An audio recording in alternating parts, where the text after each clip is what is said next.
علی بھی اگلا سوال ہے، سورہ الغاشیہ کے سٹارٹ میں ہی کچھ لوگوں کا ذکر ہے کہ وہ دنیا میں اعمال کر کر کے تھک جائیں گے لیکن قیامت کے دن پھر بھی اہل دوزخ ہوں گے، آخر اس کی وجہ کیا ہوگی؟ پلیز ذرا تفصیل سے بتا دیں، کیونکہ یہ تو بڑی پریشانی کی بات ہے کہ آدمی اعمال بھی کرتا رہے اور پھر بھی آگ میں جلے۔ وہ سر اس لیے کہ انہوں نے کوئی اللہ والا نہیں پکڑا ہوگا، کیونکہ اللہ اللہ کیے جانے سے اللہ نہ ملے گا، اللہ والے ہیں جو اللہ سے ملا دیتے ہیں، یہ تفنن کے طور پر بیان کیا۔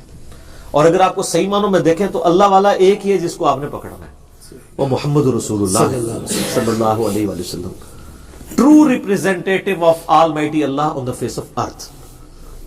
وہ اللہ والے ہیں جن کو آپ نے پکڑنا ہے۔ ایک آپ کے فرقوں کے اللہ والے ہیں، جو ایک کا اللہ والا دوسرے کا گستاخ رسول ہے اور دوسرے کا اللہ والا ان کا مشرک ہے، تو وہ تو آپس میں آپ کو پتہ ہی ہے۔ میں بار بار پھر حسام المین المحنت کا نام نہیں لوں گا، پھر کہیں گے یہ المحدث علی المفند آ گیا۔ تو یہ المحدث علی المفند والا معاملہ ہے۔ یہ جو میرے بھائی اس طرح کے معاملات ہیں نا، یہ آیت واقعی بڑی دل سوز ہے۔ هل اتاک حدیث الغاشیہ وجوہ یومئذ خاشیہ، کیا تمہیں اس ڈھانپنے والے کی خبر آئی، اس قیامت کے دن کی جو ڈھانپ لے گا؟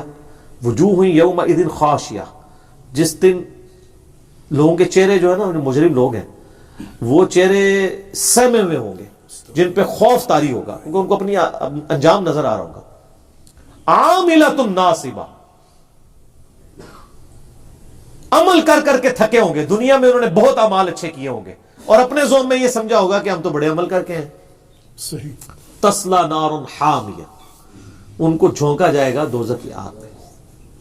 پھر آگے اس میں آتا ہے جہاں پہ گرم چشمہ ہوگا پانی کا، اور وہاں پہ ان کو کڑوے درخت کھانے پڑیں گے، ان کے پتے کھانے پڑیں گے، اور یعنی بڑی دردناک آیات ہے۔ سورۃ الغاشیہ آپ پارہ نمبر 30 میں پڑھ لیں۔ اس کانٹیکسٹ میں صحیح بخاری میں عبداللہ ابن عباس کا قول موجود ہے اسی آیت کے کانٹیکسٹ میں۔ اس سے مراد وہ نصارہ ہیں جنہوں نے عبادتیں تو بہت کی ہوں گی لیکن انہوں نے وقت کے پیغمبر کو نہیں پہچانا ہوگا۔ سب نصارہ وقت کے پیغمبر کو نہ پہچانے اور اپنی مرضی سے عبادت کے طریقے ڈیوائز کر کے اللہ تک پہنچنے کی کوشش کریں، وہ تو ہو جائیں عاملۃ ناصبہ، عمل کر کر کے تھک جانے والے۔ اور جو مسلمان ہو کے اپنے وقت کے پیغمبر کو نہ پہچانے اور اپنے بزرگ بابوں کے طریقے پہ چلتا رہے، وہ بھی عاملۃ ناصبہ ہے، کیونکہ بیماری تو ایک ہی ہے۔ نہ رول ماڈل اس نے مانا، نہ رول ماڈل اس نے۔ چلے اس نے یہ کہ صرف رسول اللہ کو مان لیا، رسول اللہ کی نہیں مانی، تو جب کی نہیں مانی تو اینڈ رزلٹ تو وہی ہے۔ یہ ایسا بدبخت ہے، یہ دریا کے کنارے پیاسا رہ گیا، وہ تو چلے دریا تک پہنچے ہی نہیں نا، عاملۃ ناصبہ، یہ تو وہ پیاسا رہ گیا۔ تو یہ وہ لوگ ہیں جو پروفٹ کو رول ماڈل بنائے بغیر اپنی ذوم میں جو بدعات ہیں اور جو عقائد و نظریات ہیں اور اعمال ہیں وہ سمجھتے ہیں ہمیں یہ اللہ تک پہنچا دیں گے۔ عمل تو ہوں گے لیکن دنیا میں ان کا اجر مل جائے گا۔ وہ قرآن حکیم میں آتا ہے نا سورۃ الفرقان کے اندر کہ ہم ان کے اعمال کی طرف بڑھیں گے اور ان کو بکھرا ہوا غبار کر دیں گے، جن کے اعمال جو ہیں وہ پیغمبر کے طریقے کے مطابق نہیں ہوں گے۔ یہ تو شرط ہے، اور اسی لیے تو رول ماڈل پیغمبر کو بنایا جاتا ہے کہ اگر پیغمبر نہ ہو تو ہر شخص اللہ تعالیٰ تک پہنچنے کے لیے اپنے طریقے ڈیوائز کرے گا اور ایسا بھی کر لے گا جن کو اللہ تعالیٰ ہونے نہیں کرے گا۔ اور پھر وہ مثلاً مولانا روم شریف ہی ہوگی، وہ کہتے ہیں جی حضرت موسیٰ علیہ السلام جناب ایک بندے کو جا رہے لنگے، تو وہ بندہ جو ہے وہ کہہ رہا تھا اللہ میرے پاس آئے، میں تجھے کنگھی کروں، میں تجھے نلاؤں دلاؤں۔ تو حضرت موسیٰ علیہ السلام نے اس کو سمجھایا تو الٹا اللہ نے موسیٰ کو ڈانٹ دیا، تو نے میرے بندے کو ناراض کر دیا۔ تو موسیٰ اور کیا کرتا ہے جناب، اور موسیٰ کی ڈیوٹی اللہ نے یہ لگائی ہے کہ اللہ کے بندے موسیٰ کو تعارف نہیں اللہ کا، اور اس نانگے پیر کو ہے ظالموں ڈرو اللہ سے۔ پیغمبر رول ماڈل ہوتے ہیں، اسی لیے یہ نا علم ان کی موت ہے، اس لیے شعر لکھتے ہیں علمو بس کریو یار، علم کو کنڈیم کریں گے۔ اور پروفٹ کو اللہ تعالیٰ قرآن میں ایک ہی چیز مانگنے کا کہہ رہا ہے، قل رب زدنی علما۔ اے نبی آپ بھی دعا کیا کریں کہ اے اللہ میرے علم میں اضافہ کر دیں۔ قل هل يستوي الذين يعلمون والذين لا يعلمون انما يتذكر اولو الالباب، فرما دیجئے کہ بے شک علم والے اور بغیر علم والے برابر نہیں ہو سکتے، نصیحت تو حاصل نہیں کرتے مگر وہی لوگ جو اہل عقل ہیں۔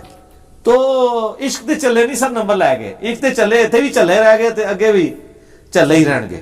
علم والے انما یخشى اللہ من عباده العلماء، اللہ تعالیٰ فرماتا ہے کہ اللہ کی جو خشیت ہے معرفت صرف اہل علم کو ہے۔ اچھا یہ جو آیت ہے نا جی، اسی کو سپورٹیو ایک اور آیت بھی ہے یہ عاملۃ ناصبہ کو. سورۃ الکہف کی آیت نمبر ہے 103 102 103 آنورڈ. سر یہ اتنی رکت انگیز آیات ہیں. اعوذ باللہ من الشیطان الرجیم. افحسب الذین کفروا ان یتخذوا عبادی من دونی اولیاء. کیا ان ناشکروں نے، کفر یہ کفر پنجابی والا نہیں عربی والا، ناشکر ہے مسلمانوں میں سے بھی کافروں میں سے بھی، ان ناشکروں نے یہ گمان کر لیا ہے کہ یہ ہمارے بندوں کو ہمارے مقابلے پر اپنا پشت پناہ مان لیں گے. اور یہی مانا ہوا ہے. وہ کہہ دینے کہ جناب وہ شیخ عبدالقادر جیلانی نے فرمایا جب تک میں اس وقت تک جنت میں نہیں جاؤں گا جب تک سارے مرید نہ لے جاؤں. سر اگر شیخ عبدالقادر جیلانی کے مریدوں کو اللہ ہی دوزخ میں پھینک رہا ہو تو شیخ عبدالقادر جیلانی کی کیا. اچھا دوسری طرف آپ کو کہتے ہیں جی وہ نبی بھی نفسی نفسی کرن کے. سر نبی نفسی نفسی کر رہے ہیں تو ہڑے بابا جی کہہ رہے ہیں میں نالا ہے کہ جاؤں گا. انہوں نے نہیں فرمایا، ان پہ جھوٹ ہے. یہ میرا اس کے اوپر کلپ بھی آ چکا ہے، شیخ عبدالقادر جیلانی کا علم غیب. اس میں اس کلپ میں میں نے بتایا گھنیت الطالبین میں انہوں نے نبی علیہ السلام کا یوم ولادت جو ہے وہ 10 محرم لکھا ہے. اور یہ کہتے ہیں بزرگوں کو علم غیب ہوتا ہے، دل کا حال جانتے ہیں. پوری امت کو پتہ ہے کہ 12 ربیع الاول ہے. دلائل النبوہ امام بیہقی کی کتاب میں بھی 12 ربیع الاول ہے. اصول الکافی شیعہ کی کتاب میں بھی 12 ربیع الاول ہے.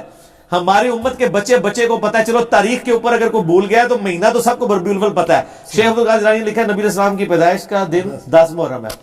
تو پھر بزرگوں کو علم غیب، انہوں نے اپنے جس کو اپنے نبی دی پیدائش کا دن نہیں پتا، وہ کو علم غیب، وہ کو پھر دینی علم بھی کمزوری ہے. ہو سکتی ہے. ٹھیک ہے. تو کیا انہوں نے یہ گمان کیا ہے کہ میرے بندوں کو میرے مقابلے پہ اپنا حمایتی مان لیں گے؟ ایسا تو نہیں ہو سکتا. عیسیٰ ابن مریم میرے بندے ہیں، وہ عیسائیوں کو سپورٹ کریں گے یا مجھے سپورٹ کریں گے؟ شیخ عبدالقادر جیلانی میرے بندے ہیں، جو ان کو مشکل کشا مانتے رہے وہ ان کو سپورٹ کریں گے یا اللہ کی سپورٹ میں کھڑے ہوں گے؟ اللہ کی سپورٹ میں.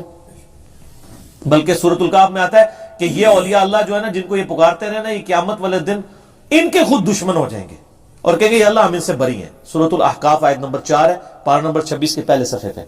انا اعتدنا جہنم للکافرین نزلا. اوئے ہوئے، بے شک ہم نے جہنم کو کافروں کے لیے مہمان نوازی کے لیے ٹھکانہ بنا کے رکھا ہے. کتنے ٹانٹ والی بات ہے. یہ کہتے ہیں میٹھی میٹھی باتیں کرو. اللہ تعالیٰ تو اتنی کڑوی بات کرتا ہے. کڑوی بات سے سب قبلہ ٹھیک ہوتا ہے. اللہ تعالیٰ تمہاری مہمان نوازی کے لیے میں نے دوزخ تیار کی ہے. قل هل ننبئکم بالاکثرین اعمالا.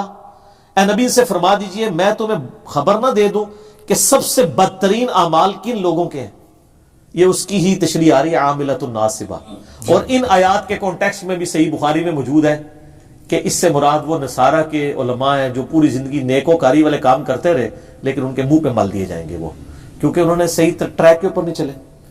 الذین ضل سعیہم فی الحیات الدنیا وہم یحسبون انہم یحسنون صنعا. جنہوں نے اپنی پوری زندگی کھپا دی دنیا کی کوشش میں اور ساتھ یہ بھی گمان کرتے رہے کہ ہم بڑے اچھے اعمال کر رہے ہیں. آج بھی جناب جو لوگ بھی بدعات کر رہے ہیں نا، وہ کہتے ہیں ایسے بڑا تو نیکی کا کام ہی کوئی نہیں ہے.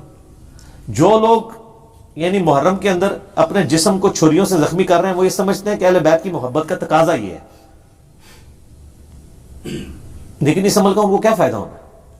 اسی طریقے سے ربیع الاول میں زبردستی لوگوں کی گاڑیاں روک کے ان سے زبردستی چندہ لے کے، اور جو چندہ نہ دے اس پہ گستاخ رسول کا فتویٰ لگا کے اور نجدی کہہ کے اس کو گالیاں نکال کے اور سوائے ابلیس کے جہاں میں سبھی تو خوشیاں منا رہے ہیں یہ شعر سنا کے، تو وہ تو یہ سمجھ رہے ہیں کہ ہم تو بڑے اچھے کام کر رہے ہیں.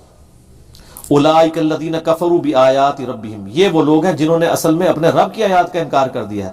وَلِقَائِهِ، اور اس کی ملاقات کا انکار کر دیا ہے. انکار ایک یہ ہے کہ میں نے ملنا نہیں، ایک یہ ہے کہ ملنا تو ہے لیکن فکر کوئی نہیں ہے، بے فکر ہے، وہ تکی جائے گی جی. فَحَبِطَتْ أَعْمَالُهُمْ، اللہ نے ان کے اعمال برباد کر دیے. فَلَا نُقِيمُ لَهُمْ يَوْمَ الْقِيَامَةِ وَزْنًا. ایسے لوگوں کے لیے تو اللہ تعالیٰ قیامت دن میزان عدل بھی قائم نہیں کرے گا، وہ تو طے ہے، یعنی تولنے کی ضرورت ہی نہیں ہے، برباد ہی ہے.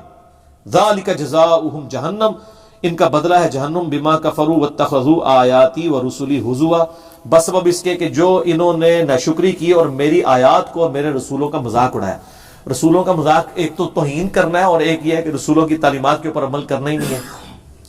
یعنی ایک بندے کو ہم بتاتے ہیں کہ جی بخاری و مسلم میں نماز کا طریقہ یہ لکھا ہے، رکوع میں جاتے وقت اور اٹھتے وقت رفع الیدین.